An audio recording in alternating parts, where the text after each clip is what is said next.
Anyways, there isn't much room to turn that vehicle as big as it is on a little bitty old trail that side-by-sides use.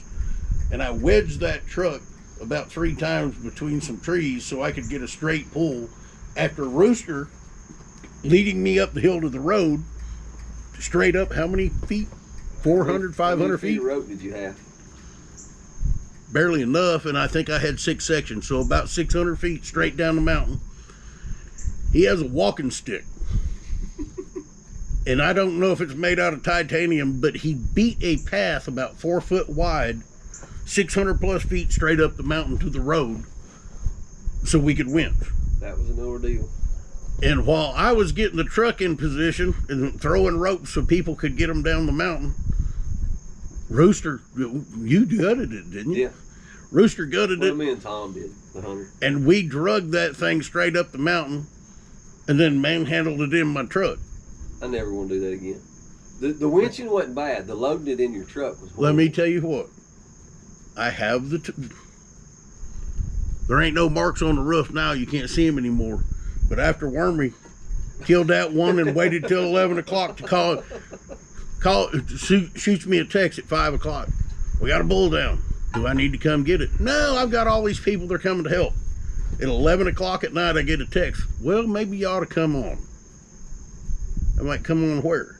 He's like, well, we need some help to get this bull out of here.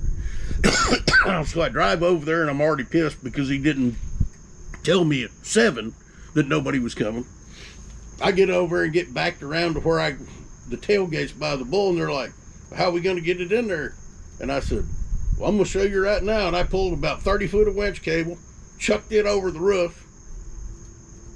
And I said, you get his antlers, and when his chin is on top of there, turn his jaw, and when his shoulder hits it, roll his leg so that shoulder don't hang on the tailgate. And we drug it up there, and they still broke the back window out of the truck.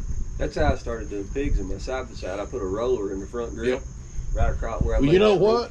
The only thing I can tell you that winch cable's done, there's one chrome spot where it burned through. Well, you got the rope winch cable. That's what but it burned through that coating. But Tom's bull surprised me because we called that bull, when he shot that bull, he was at 31 yards. Yeah, but how far did you chase him up above him calling? Oh, Lord. We played with that bull for 45 minutes. Yeah. Because you would text me while I was over in Unit 3. Man, we're on a bull. We had that border that we couldn't cross to hunt on that property. So this bull is paralleling us out the mountain. And we kind of, that flat on that pit come to a head right at the property line. And we had to back up. And that bull come across the property line into that road. We had him at 20 yards, but it was so thick you couldn't see him. Yeah. And he finally come around and that cow came up.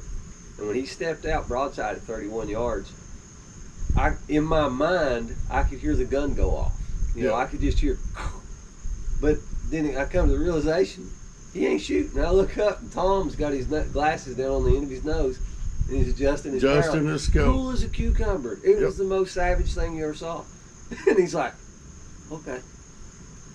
High shoulder with a 300 Win Mag at 31 yards. Still went roughly 500 yards. Roughly 500 yards. And that's the whole thing. It didn't bleed enough to cover the bottom. Oh, I guarantee you. And you think about that, and this is what I tell everybody. That was a 150 grain nozzler. Yep. And it just, when it hit that, the scapula, it hit right on the point. And just, I'd say the bullet come apart. It did. I haven't had one lung. When I got it, I know. one lung. And this is something I tell a story. I have nothing against nozzle bullets. But when I worked on that ranch in Texas, our ranch rifles, like the high-powered one that we had in every truck, was a 270 Weatherby Win Mag. And I caught a doe that was pretty badly injured in the spring. I don't know if she'd been hit by a car, got hung up at a fence, but she was more or less dragging both back legs. And I was inside 75 yards.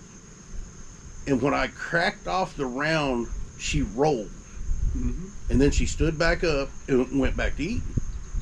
That's disheartening. And I'm looking at her shoulder and there ain't no hair on it. There's one spot, and I'm like, why isn't there any blood coming out?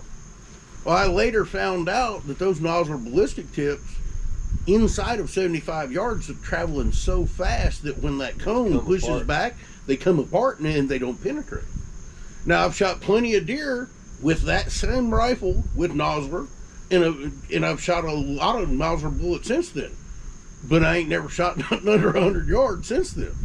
I look at that the same as you look at arrows, and you know I'm a nerded out Yep. on arrows. And It's situation. well, let me tell you what, specific. since Dave was here 2 weeks ago with that, I have my order in. I haven't been able to shoot a regular bow since 2015 when I had that shoulder surgery.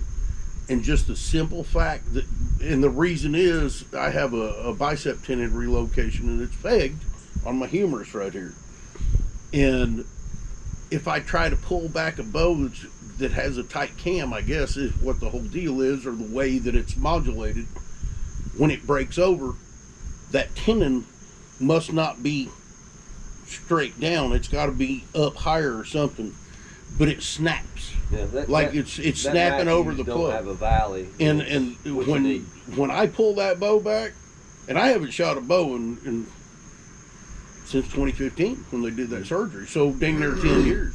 But for me to be able to pull that back as easy as it was and shoot it, and I've never been a big Matthews fan because advertising is hype. Matthews spent $10 million a year back when they first come on the market and gave every professional hunter that you see on TV, they give them everything, and they own the market now. And money is money, and that's how life works. But to pull that back and it be that smooth, so much so that I can draw it, oh, I've got my order in. I went and shot a 33 inch because Dave's is the 31 or the 29, whatever they are. His is the long one, I think. No, his is not long. It's not. No, I went and shot. See, I ordered it's even better. I put my my order in for the longest axle because I always shot those Bowtechs, and when Bowtechs started coming into the market, the reason I was committed from the beginning is because they're a veteran-owned company, and almost all of those guys were combat vets. Mm-hmm. They are now owned by the corporation that owns Savage Rifles. Yeah. Only the same guys that it started the company manage it. And I'm a huge proponent of Savage Rifles, guys.